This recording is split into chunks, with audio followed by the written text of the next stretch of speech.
খারাপ সময়টা হয়তো অতীত হয়ে যায়, কিন্তু মানুষের খারাপ ব্যবহারটা কখনো অতীত হয়ে যায় না। শুধু নিজে থেকে কথা বলা বন্ধ করে দেখো, দেখবে অনেক আপনজন বড় হয়ে যাবে। আসলে কেউ আপন হয় না। যারা তোমার ক্ষতি চায় তাদের আঘাত করবে না, তাদের সামনে একটু হাসি মুখে বাঁচবে। দেখবে তুমি আঘাত করলে যা কষ্ট পেত, ওরা তার থেকেও বেশি কষ্ট পাবে। যত মিশবে ততই মানুষ চিনবে। অভিনয় যে কত প্রকার হয় তা বুঝতে পারবে। সবাইকে তোমার সত্যতা জানানোর দরকার নেই। যে যা ভাবে তা নিয়ে সমালোচনা করতে দাও। বেঈমান মানুষগুলো কখনো অপরিচিত মানুষ হয় না। খুব কাছের মানুষগুলোই বেঈমান হয়।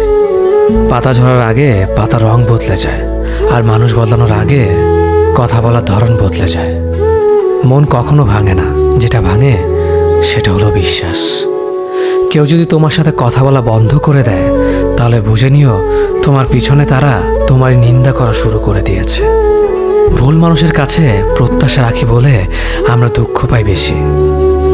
আপনি যতই নরম মনের মানুষ হবেন, ততই আপনি অন্যদের কাছ থেকে ক্ষত বিক্ষত হবেন। মানুষ চেনা শুরু করলে এমনিতেই বন্ধুর সংখ্যা কমে যাবে, এটাই বাস্তব। স্ত্রী চেনা যায় স্বামীর দারিদ্রতায়, স্বামীকে চেনা যায় স্ত্রীর অসুস্থতায়। খাবার যতই দামি হোক না কেন, পচে গেলে যেমন তার দাম থাকে না, ঠিক তেমনি শিক্ষা যতই থাকুক না কেন, মনুষ্যত্ব না থাকলে সেই শিক্ষার কোনো দাম থাকে না। 3টি কথা মনে রাখবেন। যে তোমাকে সাহায্য করে তাকে কখনো ভুলে যেও না। যে তোমাকে ভালোবাসে তাকে কখনো ঘৃণা করো না। যে তোমাকে বিশ্বাস করে তাকে কখনো ঠকিও না। ধোঁকা একজনেই দেয়, কিন্তু বিশ্বাস সবার উপর থেকে উঠে যায়। পৃথিবীর কেউ যদি আপন বলে থাকে, তিনি হচ্ছেন মা। যে ধোঁকা দেয় সে চালাক হতে পারে, তবে যে ধোঁকা খায় সে বোকা নয়, সে বিশ্বাসী। কাউকে যদি ভালোবাসতে হয় তাহলে হৃদয় থেকে ভালোবাসুন। নিজের স্বার্থের জন্য তার কাছে ভালোবাসার অভিনয় করবেন না।